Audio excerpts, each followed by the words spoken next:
You made your last delivery, kid. Sorry I got twisted up in this scene.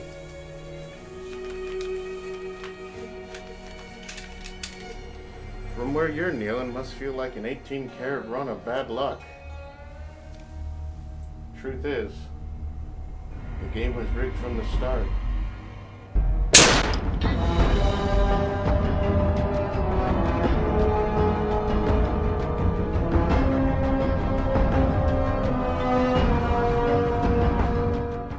Wow! I blew most of the budget for this video on that intro. So, let's hope it's good. Hey, all you epic Fortnite gamers or whatever the it is you kids are playing these days. Everyone knows that you need a competent gaming PC to do something like that. So you could be the next Ninja or PewDiePie or even T-Series. But to do that, we need a gaming PC first and foremost. So let's begin on how to build one. First thing you're gonna need is to go online and start looking for parts. You could go for a myriad of places. Amazon, Newegg, that. Go to Craigslist. I got this high-end Asus Z-Tech 9 motherboard for about $300. Now, the interesting thing about this motherboard, it is an advanced motherboard. This hasn't even come out yet. That's what makes it great. This is using an AM5 socket, which means it's going to be using the latest AMD Intel D9X7 Elemental P processor. So, a lot of what people will say, unlike a lot of the people who decide to make bad PC building videos who first start out by mounting the motherboard directly into the case, you know who you are. You just came back into relevancy. First thing we're going to want to do is we're going to actually want to assemble everything outside the motherboard. So we're going to take our motherboard, as you can see right here, and we're going to go over here and grab our nifty processor. This is the, can't see it. I can't see it. This is, I'll have a subtitle right here of what the name is.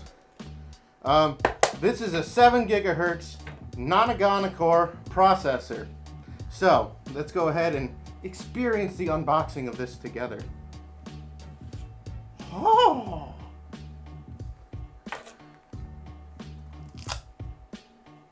Now, what a lot of people tell you is don't handle the pins on a CPU. That's bullshit. You don't need to do that. What you need to first do is lift this little lever right here on the motherboard. And then we're going to want to take our CPU thermal paste. A lot of people will say, circuit, that's mustard. Nope, that's thermal paste. What a lot of people will end up doing, and they never do this, and it causes their processors to burn out really f***ing bad.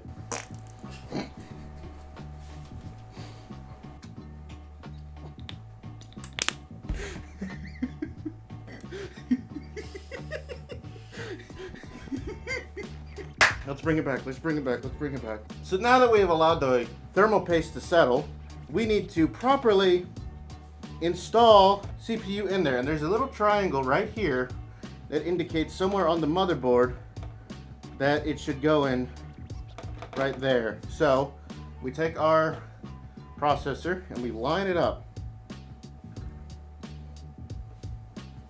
Just like that. It's okay to get a little bit of thermal paste in the RAM slots. We're going to be applying a lot more of it there later. So we do that and our processor is secure. Now a lot of you are wondering, but circuit, don't you need to add a fan and a CPU cooler on top of that? You're right, Billy, we do. So we need more thermal paste. Now a lot of people will say just a pea-sized drop like that'll do it.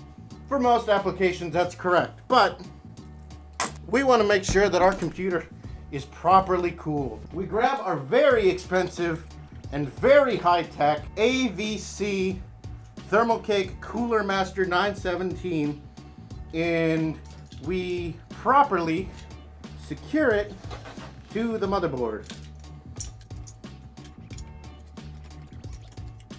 We're gonna make sure that these little latches on the side line up with these little things here. Oh, I'm getting thermal paste everywhere. This is such a good idea. I am enjoying sharing my knowledge with all of you people. Yeah, so we got our thing connected to the motherboard, and we have to set this little plug into this right here, which is what powers the CPU fan. And remember, if it doesn't fit, you can always force it in like that.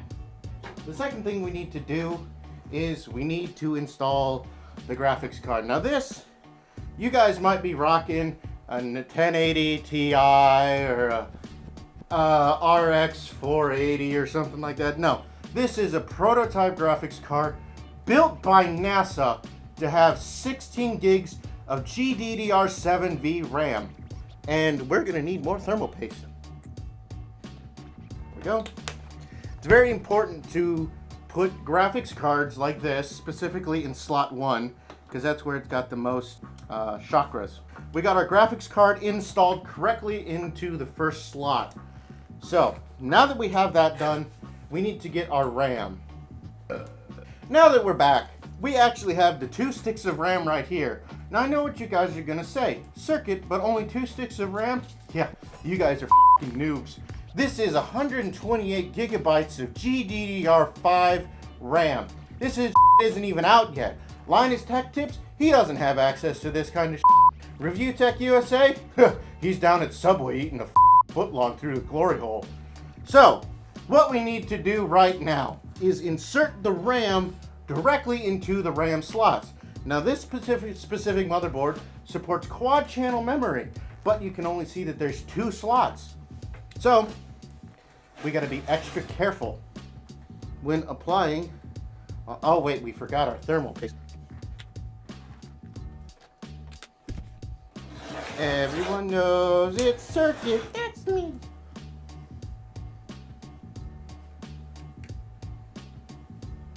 All right, that's in slot 1.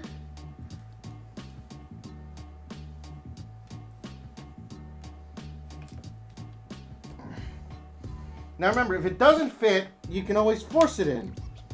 So we actually have our motherboard properly put together. But you guys are wondering, but how do we get it into our computer case? Well here's the fun thing. We just glue it in with a butter knife. I don't even know why I got that butter knife. Yeah. Our screws, which will become very important shortly, and if you guys know my ability with tools and tiny screws and my fursuit head, well, this is gonna be a treat. I need some rum. Okay, so in order to properly put the motherboard back into the case, we need to first take out our graphics card. Now don't worry, that's thermal paste, so that's a-okay. So we need to make sure that everything lines up. And you can be gentle when you put this thing back in, or you can be rough with it. I choose the latter, because it makes things much more fun. So we want to make sure that this thingy matches up with this thingy, and we want to ensure that it just fits.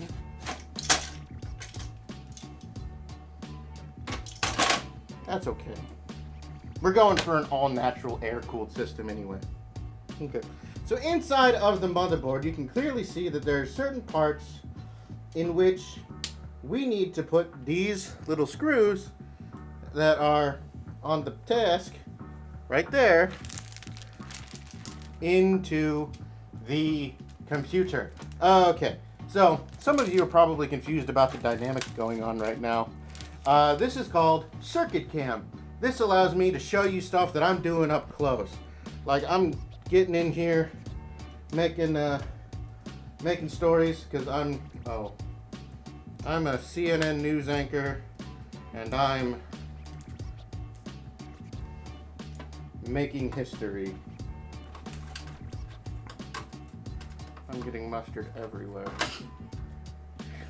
I mean thermal paste. I'm getting thermal paste everywhere. Okay, so once we have our motherboard safely secure inside, we can finally go back through and reinstall our graphics card. In order to do that correctly, we need to line it up with one of these panels right here.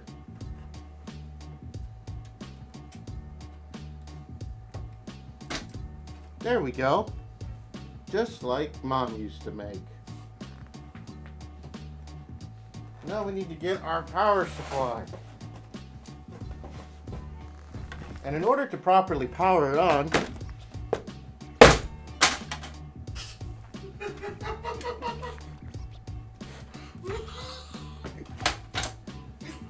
That's gonna be. Oh no! It's not in its case, is it? no. Mustard Kim. So, once you have your power supply properly primed and started up and ready to go, you take it and you push it right there into the CPU thing, but you make sure that it has standoffs correctly so the power supply doesn't short circuit against the case and kill you. Here we have our final product. Oh my god, the entire room reeks of mustard. So, as you can see, our new thermal cake coolant thing is a properly primed gaming machine ready for 8K resolution graphics, which I'm sure aren't a fucking gimmick made by PC manufacturers to keep selling us shit, because we all know that they're honest. Here's the best part.